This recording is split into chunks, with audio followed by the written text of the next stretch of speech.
Welcome back to my channel and guys we'll be studying for class 10th control and coordination ahead. हम paragraph to paragraphs cover कर रहे हैं, specially वो वाले जो students actually skip कर देते हैं. This I have seen in my career and then जब क्वेश्चन उससे उठ के आ जाता है तो they have a very normal saying, ये तो एनसीईआरटी में था ही नहीं.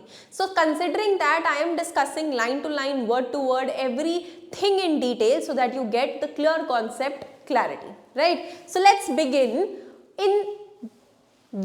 Till here we had studied in our previous video जहाँ पे हमने बात करी थी इलेक्ट्रिकल और केमिकल कम्युनिकेशन की, कि क्यों हमें इलेक्ट्रिकल कम्युनिकेशन सफाइस नहीं थी और केमिकल की नीड पड़ी and what is the actual difference between the both. अब हम उससे आगे पढ़ेंगे, continuing the topic, that if instead of generating an electric impulse stimulated cells release a chemical compound. वो कह रहे हैं इलेक्ट्रिकल इंपल्स जनरेट करने के बजाय जिन सेल्स के पास स्टिम्युलस आया हुआ है, अगर वो केमिकल कंपाउंड एक्सक्रीट करते हैं तो this compound would diffuse all around the original cell. तो वो जो हमारा केमिकल कंपाउंड है वो पूरे के पूरे सेल के आसपास फैल जाएगा. ठीक है.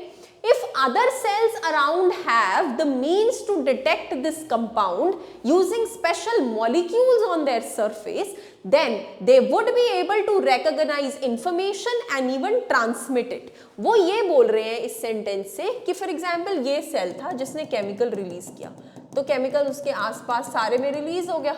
अब उसके साथ ये दूसरा सेल पड़ा है, अगर इस दूसरे सेल पे स्पेशलाइज्ड कुछ रिसेप्टर्स प्रेजेंट होंगे जो इसको डिटेक्ट कर सके, तो वही सेम इफेक्ट इसमें भी ट्रांसमिट हो सकता है. ठीक है. This will be slower of course, ये इलेक्ट्रिकल से थोड़ा स्लोअर जरूर होगा, but it can potentially reach all cells of the body. लेकिन ये धीरे धीरे धीरे धीरे सभी बॉडी के सेल्स तक जा सकता है. Regardless of nervous corrections, it can be done steadily and persistently. और ये persistently किया जा सकता है, मतलब धीरे धीरे होगा लेकिन होगा सब में और चलता रहेगा. ऐसा नहीं है कि रुक जाएगा या टर्मिनेट हो जाएगा जैसे नर्वस में हो जाता है. ठीक है. These compounds or hormones used by multicellular organisms for control and coordination show a great deal of diversity as we would expect. तो ये जो केमिकल सिक्रीट हो रहे हैं, इन्होंने इसको क्या नाम दिया, हॉर्मोन्स, और कहा कि ये मल्टीसेल्युलर ऑर्गेनिज्म में ऑफ क्वाइट एफिशिएंट इफेक्ट है. ठीक है जी, ये भी समझ गए हम. Different plant hormones as well helps to coordinate growth, development and responses to the environment. तो इनका टारगेट क्या था? इनका टारगेट था प्लांट के हॉर्मोन्स तक पहुंचाना हमें. That is why इन्होंने हमें ऊपर की सारी कहानी सुनाई. तो now we'll be studying about different plant hormones that coordinate their growth, development and response to the environment. क्योंकि प्लांट के अंदर नर्वस कोऑर्डिनेशन नहीं होता. ठीक है. They are synthesised at place away from where they act. वो वहां बनते हैं, जहां बनते हैं वहां पे एक्ट नहीं करते, उसकी दूसरी जगह जाके एक्ट करते हैं. ठीक है. तो ये तो हार्मोन्स की खासियत है कि वो जहां बन रहे हैं वहां पे एक्शन नहीं करेंगे, वो रिलीज हो जाएंगे और जहां उसका एक्शन है वो टारगेट साइड डिफरेंट होती है फ्रॉम देयर रिलीज साइड. ठीक है. This simply diffuse to the area of action. जहां पे भी उन्होंने एक्ट करना होता है वो सिंपली वहां डिफ्यूज कर जाते हैं. ठीक है. So this is the need of hormones that is created in plants, right, so that they can maintain their selves through hormones. Now let us take example when growing plants detect light. जब for example this is the plant which is growing.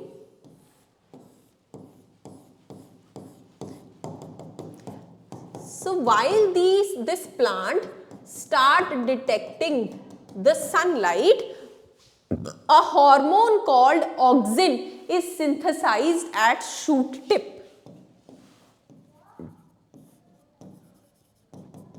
This is the tip of shoot, मतलब shoot का किनारा. ठीक है. और यहां पे कौन सा हार्मोन बनने लग जाता है? ऑक्सिन. जब ये लाइट डिटेक्ट कर लेता है तो तब ये ऑक्सिन की सिक्रीशन स्टिम्युलेट हो जाती है. तो मतलब इसका स्टिम्युलस ये है. ठीक है। Now when shoot tip and helps the cell to grow longer, और फिर वो और ग्रो होता चला जाता है। When light is coming from one side of the plant, auxin diffuses towards the shady side. अब उसने इसको ग्रो करा दिया तो वो सन की तरफ ग्रो करने शुरू कर दिया, तो धीरे धीरे जो ये ऑक्सिन है ये शेडी साइड पे शिफ्ट हो गया है। ठीक है। When it shifts towards the shady side of the shoot, the concentration of auxin stimulates the cell to grow longer on the side of shoot which is away from the light. तो जो light वाला है वो तो मुड़ चुका है, धीरे धीरे वो यहाँ पे इकट्ठा हो गया और इनके सेल्स को भी स्टिम्युलेट करेगा कि तुम और आगे बढ़ो और लाइट की तरफ जाओ। ठीक है।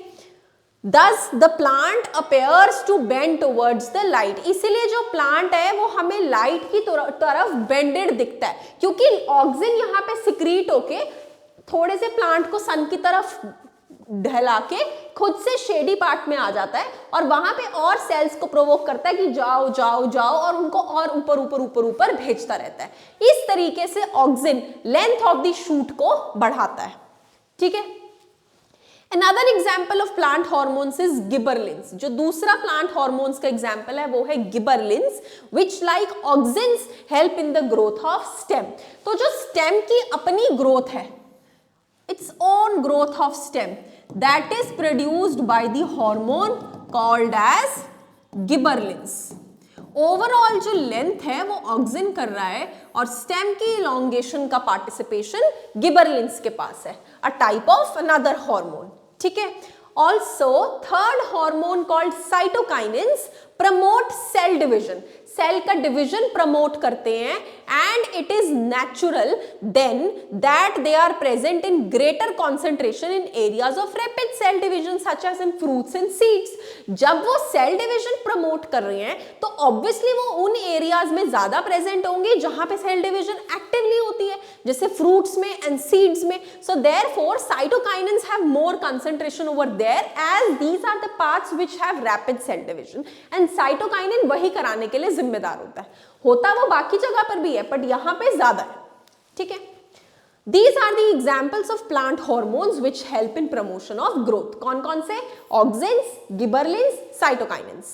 Now, talking about the next hormone which is negative, that is inhibiting the plant growth. तो एक inhibitory hormone भी पक्का होता है जो excessive growth को रोकता है, that is abscisic acid. ठीक है। So fourth hormone is abscisic acid which inhibits growth, and जिसकी वजह से मोस्ट कॉमन जो फिनोमिनन देखा जाता है that is wilting of leaves, पत्तों का सूखा पड़ना। ठीक है। That is the most common phenomenon which is seen, that is wilting of leaves. So this is about the plant hormones जो हमने बहुत अच्छे से एंड बहुत इजीली आई थिंक कवर कर लिया है। इसके बाद we have to start with hormones in animals. So I hope you people are crystal clear with these topics, and any doubt you can please message me. Thank you so much.